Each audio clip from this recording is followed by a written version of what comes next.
I should have asked more questions before I took that job, but I didn't, and that's something I'll regret for the rest of my life.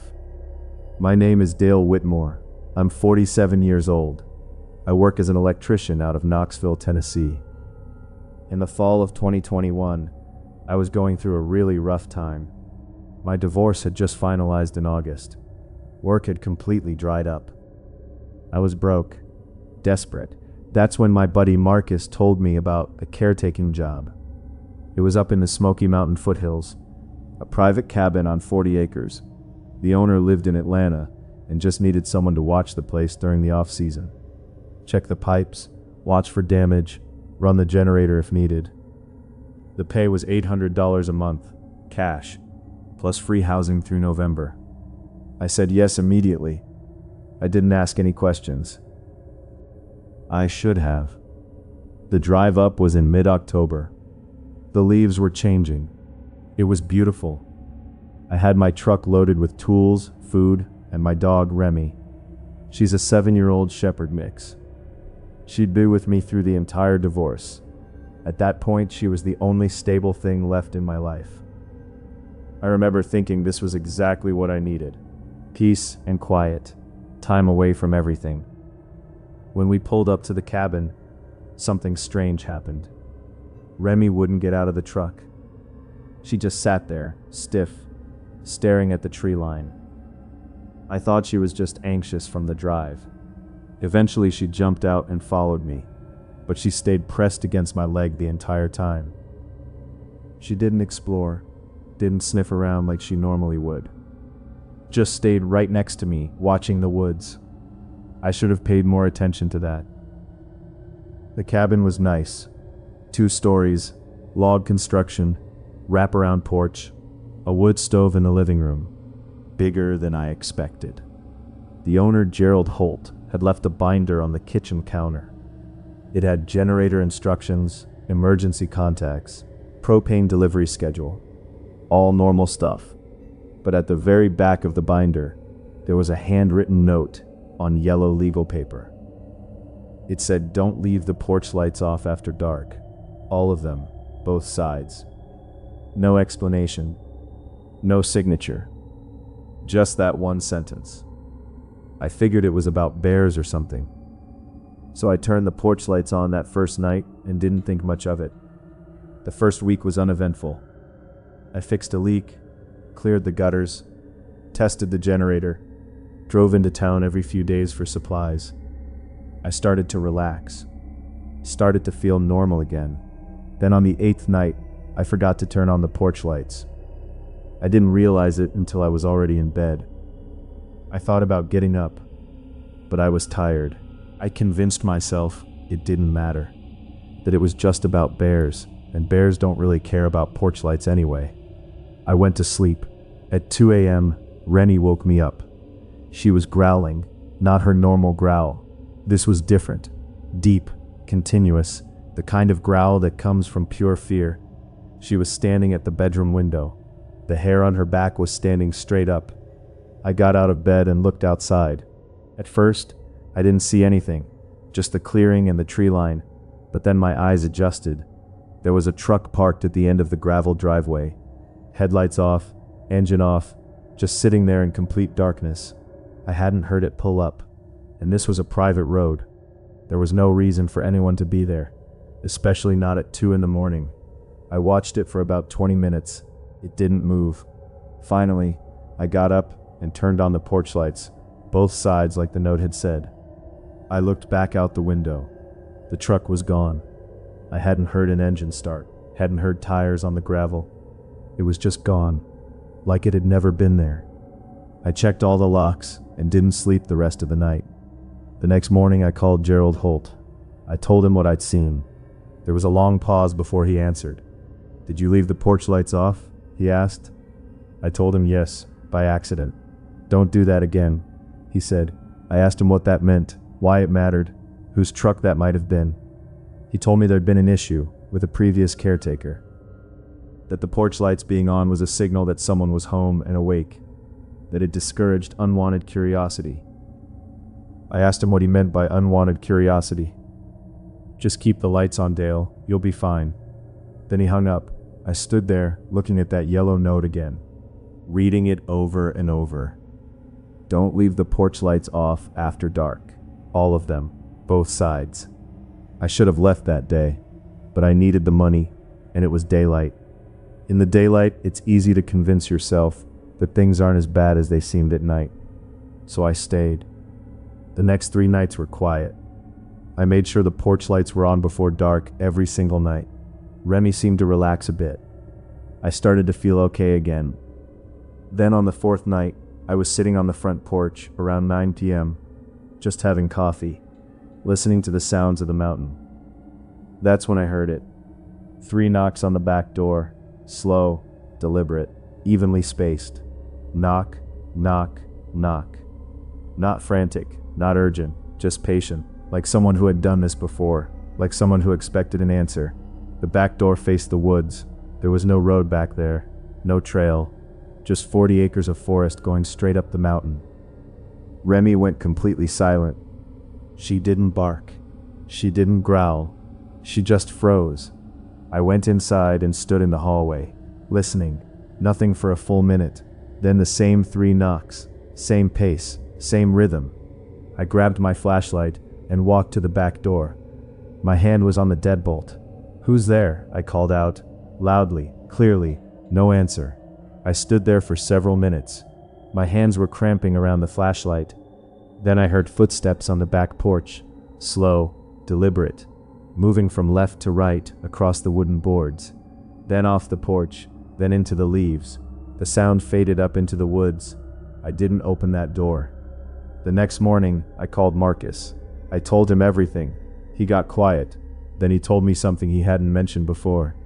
The caretaker before me, a man named Terry, had left suddenly 2 years ago. He'd called Gerald in the middle of the night and said he was done. Then he drove off. Didn't wait for morning.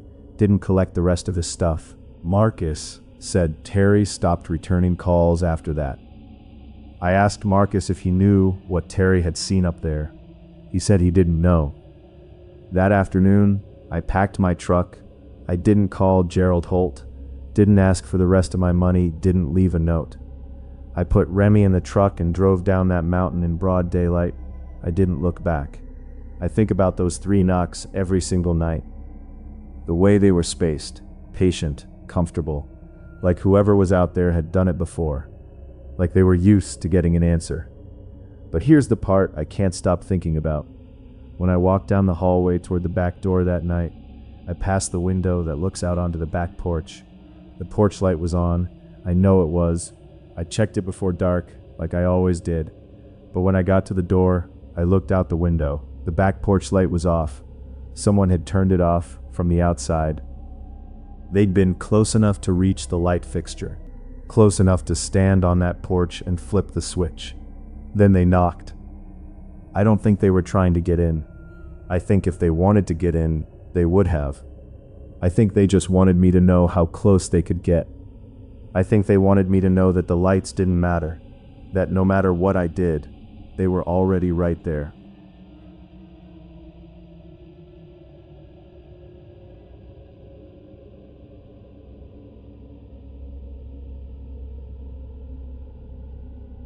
The thing about working search and rescue is that you stop being afraid of the dark. You've been in it too many times, seen too much, done too many night operations in the Bat Country. It stops meaning anything. At least that's what I thought, until March of 2019. My name is Paul Nyberg. I'm 52 years old. I spent 20 years with the Forest Service. I was a SAR volunteer out of Flathead County, Montana. What I'm about to tell you happened over one weekend. 3 days, at a utility cabin in northern Montana, near the Whitefish Range. It was early March. The kind of March where it looks like winter is finally breaking, and then it comes back and dumps another foot of snow on you. I'd been assigned a solo survey. 3 days, check some snowpack readings, inspect a section of trail that had erosion damage, and calibrate 2 remote weather sensors that had been sending bad data back to the station in Kalispell. I'd done this kind of assignment a dozen times before. It was routine. I had my radio, my GPS, emergency gear. The cabin had a wood stove, a propane burner, a cot, and some emergency rations. Standard Forest Service setup, nothing fancy. I arrived Thursday afternoon, checked in with the Kalispell station on the radio. Everything was fine. Friday, I hiked out to the first sensor. It was about 4 hours round trip. Recalibration took maybe 20 minutes, easy day. The second sensor was further out, harder terrain. I planned to do that on Saturday. Friday evening, I was making dinner when my radio crackled. It wasn't a voice, just static, but it was in a pattern. Short burst, pause, over and over. I figured it was interference from the weather. There was a storm front moving in. So I adjusted the squelch on the radio and it stopped. I ate dinner, read for a while, went to sleep around 10 p.m. At 1:15 in the morning, the radio woke me up. Same thing, short burst, pause, but it was louder now, clearer. It didn't sound like interference anymore. It sounded like someone was keying a mic, deliberately, rhythmically. I sat up and listened. The pattern would run for about 40 seconds, then stop for 2 minutes, then start again. In search and rescue, rhythmic keying can be a distress signal. The standard is 3 bursts, SOS, but this was 2 bursts, not 3, and it was coming through on a frequency that shouldn't have had any traffic. A maintenance channel, mostly used internally. I keyed my radio. Flathead SAR, Nyberg at Ridgeline. I've got traffic on this channel. Please identify. Standard protocol. No response. The pattern kept going for another 20 seconds. Then it cut off completely. I radioed the Kalispell station. Night dispatch picked up. A woman named June. I'd worked with her for years. I told her what I'd heard. She checked the logs. There was no other personnel in my sector. No scheduled radio traffic on that frequency. She said it was probably equipment malfunction, maybe one of the sensors. She told me to log it and get some sleep. I logged it. I didn't sleep. Here's what bothered me, and I want to be really clear about this. It wasn't the transmission itself. It was that the transmission stopped the moment I responded. Like whatever was sending it heard me. Interference doesn't do that. A broken sensor doesn't do that. Static doesn't care if you respond to it. It just keeps going. This stopped. Saturday morning was clear and cold. I headed out for the second sensor at first light. There was about 18 inches of snow on the ground, hard packed. It was beautiful. The kind of silence you only get in high Montana backcountry in winter. No wind, no birds, just snow and trees. I found the sensor, did the recalibration, had lunch on a rock outcropping. That's when I saw the tracks, snowshoe tracks, coming up the drainage, paralleling my route, but staying in the trees, maybe 200 meters to my east. They were recent. They'd crossed over snow that was still fresh, which meant they'd been made in the last few hours. Someone had been moving up the drainage on the same path as me, but staying in the tree cover. Here's what went through my mind. First thought, backcountry traveler, completely legal, nothing unusual. Second thought, they stayed in the trees the whole time. Third thought, there's no trailhead in that direction. The nearest access point from that angle was 12 miles out. Nobody hikes 12 miles just to stay in the trees. I followed the tracks for about a quarter mile. Then I lost them where the terrain dropped into a rocky area. The wind had scoured the snow clear there. I hiked back to the cabin, faster than I needed to. When I got back, I did something I'd never done before at a Forest Service cabin. I did a perimeter check. No tracks in the snow around the cabin. Everything looked untouched. I went inside, stoked the wood stove, radioed June to update my status. I mentioned the tracks. She said it was probably a solo skier. Backcountry traffic had picked up since the pandemic. People were going further out to avoid crowds. She was probably right. Logically, it made sense. But that night, a little after midnight, I heard footsteps in the snow outside. Not close. Not right outside the door.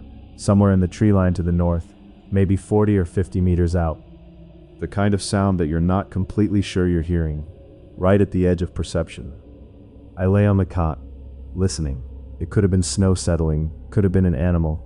Then I heard breathing, or what sounded like breathing. Slow, rhythmic, just slightly too regular to be wind. My hand went to my radio. I keyed it without even thinking. The sound stopped immediately, just like the radio transmission had stopped the night before. I lay there for 2 hours with my flashlight in my hand. I didn't hear it again. I broke camp at dawn, 4 hours before my scheduled checkout time. I radioed June, told her I was heading out early, said it was weather concern, which was partially true. The front had moved faster than expected. I've thought about this for 6 years now. I've run through every rational explanation I can think of. Backcountry traveler who camped in the trees. An animal. Sound traveling weird in cold air, which it does. Acoustic distortion from the drainage. But here's what I can't explain. When I drove out and hit the highway, I stopped at a pullout to check my gear. I looked at my radio. Really looked at it. Someone had changed the channel. It wasn't on the frequency I'd been using. Not on June's dispatch channel. It was on the channel where all that rhythmic static had been coming from. I hadn't touched that dial. I was certain of it. And if I hadn't touched it, that means someone else did. Someone came close enough to that cabin to reach through the window or door and change the channel on my radio, which means whoever was walking in those trees at midnight got close enough to touch my equipment. The real question isn't what they were trying to signal. It's why they needed me on that channel. I still don't have an answer to that. And I'm not sure I want one.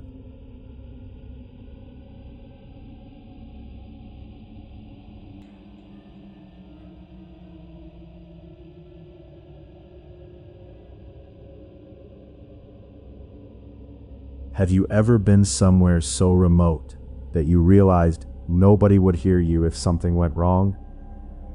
Because that's a feeling I can't shake, even now. I want to say up front that I'm not someone who panics easily. My name is Tom. I'm 44 years old. I'm a logistics manager from Columbus, Ohio. I coach my son's youth baseball team. I drive a Subaru.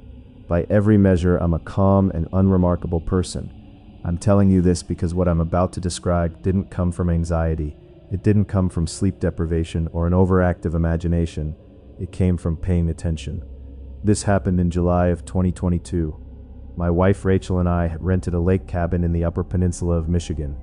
It was supposed to be a family vacation. Me, Rachel, and our 2 kids, Caleb, who was 9, and Lily, who was 6. We'd done cabin trips before, always through rental platforms. Always fine. This one was more remote than usual, about 40 minutes north of Munising, on a private road off the main highway. No cell service for the last mile and a half. The listing had good reviews. The photos looked great. A family from Chicago had left 5 stars just 2 weeks before we booked. We drove up on a Sunday. Got there around 6 p.m. The kids were exhausted. Rachel was navigating off downloaded maps because our phones didn't work out there. The cabin looked exactly like the photos. 2 stories, big deck, lake access down a short trail, kayak rack, fire pit, beautiful. The key was in a lockbox by the front door. Everything normal. We unloaded. The kids ran straight for the lake. I fired up the grill. It was one of those first evenings where everything feels right, where the whole point of a vacation actually makes sense. I found the first thing around 8 p.m. I was checking the cabin for basics, making sure everything was there. And in the second upstairs bedroom, the one we put the kids in, there was a bag under the bed. Not our bag, a navy blue duffel, medium-sized, with a shoulder strap. I pulled it out and opened it. Men's clothes, medium size, rolled neatly. 3 changes, a toiletry bag, a phone charger, a paperback novel. No wallet, no ID, no phone. I brought it downstairs and showed Rachel. She messaged the host immediately. We found a bag that appears to belong to a previous guest. Can you advise? The host responded within a few minutes. He said the previous guests had messaged him about a missing bag. They'd be driving up to retrieve it sometime that week. He apologized, said he should have mentioned it. We put the bag by the front door. Logical, easy. A guest left a bag. They'd be back for it. Done. I didn't think about it again. The next day was perfect. Kayaking, a short hike to a waterfall, burgers on the grill, a fire at night. Caleb caught a small bass. Lily collected 23 pine cones and named every single one. Rachel and I sat on the deck after the kids went to bed. and watched the lake go dark. The bag was still by the door when we went to sleep. When I came downstairs the next morning at 6:30, the bag was gone. The front door was locked. The back door was locked. All the windows were latched. No note, no message from the host, no indication that anyone had been there. The bag was just gone. I told Rachel immediately. We agreed that someone must have come while we were sleeping, that they had a key, that it was fine, it was their bag, the host had said they'd be coming. That's the normalizing that people do when something unsettling happens. You find a reasonable explanation. And I'm a calm person. I don't panic. But then Rachel said something. Did they go upstairs? I hadn't thought about that. The bag had been upstairs when we found it, under the bed, in the room where the kids were sleeping. We didn't say anything for a while. I checked the kids' room. They were both still asleep. Nothing looked disturbed. Everything was exactly as we'd left it. Lily's pine cones on the windowsill. Caleb's baseball mitt on the chair. Fine. Everything was fine. I messaged the host, asked him to confirm what time his guests had retrieved the bag. He said he hadn't heard from them yet. He didn't know it had been picked up. I read that message 3 times. Rachel wanted to leave. I talked her out of it. And that's the thing I have the hardest time living with. I said we were overreacting, that obviously someone with a key had come and gotten their bag, that the host just didn't know yet. I said I'd call the management company and get everything sorted. I called them. An actual person answered. She pulled up our reservation, confirmed what the host had said. The previous guests had reported a missing bag. They'd been given access to retrieve it. I asked her when they came. She said their access was scheduled for Friday. It was Tuesday. I sat in the car in the driveway with the phone in my hand. Previous guests had a bag. Host said they'd come at some point. Management company said their scheduled access was Friday. The bag was gone Tuesday morning. Someone had been in the cabin at night, with a key, not authorized. When I walked back inside, I noticed something I'd missed.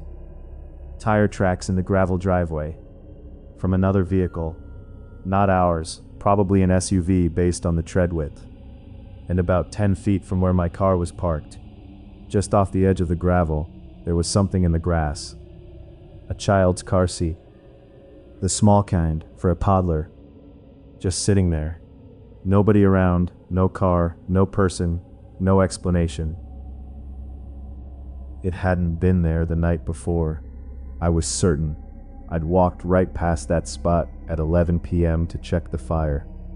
Rachel saw my face when I came back inside. We left within the hour. We packed the kids like we were just doing an outing, keeping it casual, keeping it calm. Caleb was frustrated about the fish he hadn't caught yet. Lily cried about her pine cones. I drove. I called the management company from a gas station 14 miles down the highway. Told them we'd left. Told them what I'd found. The woman was sympathetic. She said she'd look into it. She took a report. I've called back twice since then. The first time, she said the previous guests claimed they hadn't been to the property that week. The second time, nobody answered. The car seat is the thing I can't explain. Who leaves a car seat in a field? Why would you come in the night to retrieve a bag and leave a car seat behind? Who else had a key to that cabin? And more than any of that, the question that follows me is this. The car seat wasn't thrown down. It wasn't fallen over. It was upright, facing the cabin, right where you'd place something if you wanted a clear view of the front door. I have 2 kids. I think about that constantly. I don't know who was at that cabin. I don't know why they came at night. I don't know whose child that seat belonged to. What I do know is we never went back.